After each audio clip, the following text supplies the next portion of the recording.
السلام عليكم ورحمة الله وبركاته. أهلا بيكم في الحلقة 17 من بودكاست فذكر. النهاردة هنتكلم عن حاجة عظيمة قوي، بس للأسف ناس كتير بتضيعها وبتستهون بيها كمان. طيب إيه هي الحاجة دي يا عم أحمد؟ الحاجة دي هي قيام الليل. بصوا بقى، قيام الليل ده مش مجرد صلاة وخلاص، دي لحظة خاصة جدا بينك وبين ربنا. بتقف تصلي في هدوء وتقف ما بين ايدين ربنا، وكل ده والناس والدنيا نايمة ومحدش سمعك غير ربنا سبحانه وتعالى. بتشتكي له وبتدعي له وبتفضفض بكل اللي في قلبك من غير اي حواجز. وقتها بتحس انك قريب منه قوي، وده احساس بجد في الوقت ده لا يعوض ابدا، ومش بيحس بيه غير اللي ملتزم بقيام الليل. بيحس بجد بلذة عبادة ربنا سبحانه وتعالى. وربنا سبحانه وتعالى بيحب جدا الناس اللي بتقيم الليل، وبالذات الناس اللي بتلتزم بيها كمان. وقال عنهم في القرآن الكريم، قال الله تعالى: تتجافى جنوبهم عن المضاجع يدعون ربهم خوفا وطمعا.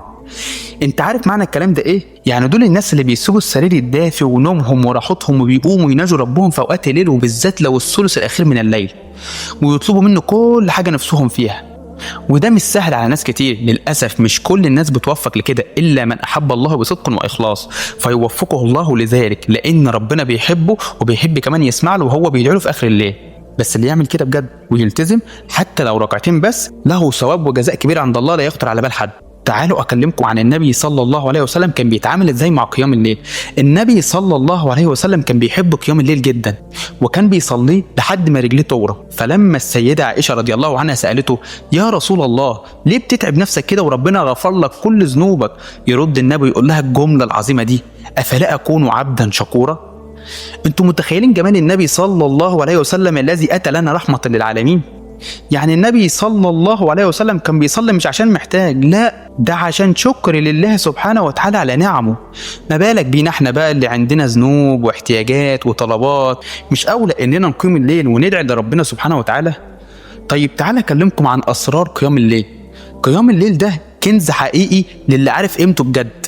النبي صلى الله عليه وسلم قال: عليكم بقيام الليل فإنه داب الصالحين قبلكم، وقربة إلى الله تعالى، ومنهاة عن الأثم، وتكثير للسيئات، ومطردة للداء عن الجسد. يعني قيام الليل مش بس هيقربك من ربنا، وهيكفر كمان عن ذنوبك، وهيديك راحة نفسية وطمأنينة في قلبك مش عارفه اوصفها لك ازاي. ده كمان هيكون سبب في شفاء قلبك من الهموم لو في حاجه مضايقاك، وكمان شفاء لجسمك لو في اي حاجه. الدعاء في قيام الليل هتكون سبب في شفائك باذن الله تعالى. طيب ازاي نبدا؟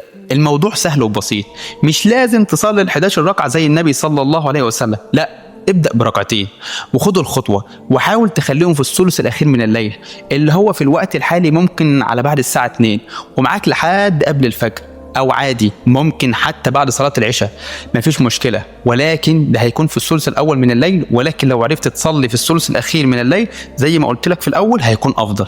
المهم في ده كله إنك تبدأ وتستمر وتحاول تلتزم على كده. والسر في قيام الليل مش بس في الصلاة، لا، ده في الدعاء اللي بتقوله وانت ساجد، لان دي بتكون اقرب نقطة لله سبحانه وتعالى. وفي لحظة القرب دي من ربنا، يا سلام بقى لو قلبك خشع في الصلاة في الوقت ده لحد ما عينيك ذرفت دمعا، تنزل دمعة من عينك في لحظة خشوع، وتكون دمعة على ذنب أذنبته بتطلب من ربنا يغفره لك، أو على حلم نفسك تحججه، أو على حاجة نفسك فيها من قلبك تطلبها من ربنا سبحانه وتعالى. بجد مش عارف أقول لك إيه، بس هتشوف المعجزات. جرب كده، وحتى لو ليلة واحدة بس، وقول لربنا كل اللي جواك واللي نفسك فيه، وهتشوف الفرق بنفسك. وصدقني هتحب الموضوع، وهتلاقي نفسك بتلتزم بيه بتوفيق ربنا سبحانه وتعالى ليك. وفي نهاية حلقتنا النهاردة عايز أقول لكم إن قيام الليل ده باب عظيم من أبواب القرب من ربنا سبحانه وتعالى، فما تضيعوش من إيدك، واستغل الأوقات المتأخرة دي في قيام الليل والتقرب من الله عز وجل. حتى لو بركعتين بس ممكن يكونوا سبب في تفريش همك أو تحقيق حلمك أو مغفرة ذنوبك بإذن الله تعالى. يلا بقى نبدأ من الليلة ونجرب ونشوف الإحساس ده عامل إزاي. وما تنسوش تشاركوا الحلقة مع اللي بتحبوهم عشان كلنا ناخد الأجر مع بعض، فالدال على الخير كفاعله. ربنا يتقبل منا ومنكم صالح الأعمال. أشوفكم في الحلقة الجاية بإذن الله تعالى. كان معكم أحمد رفعت من بودكاست فذكر، والسلام عليكم ورحمة الله وبركاته.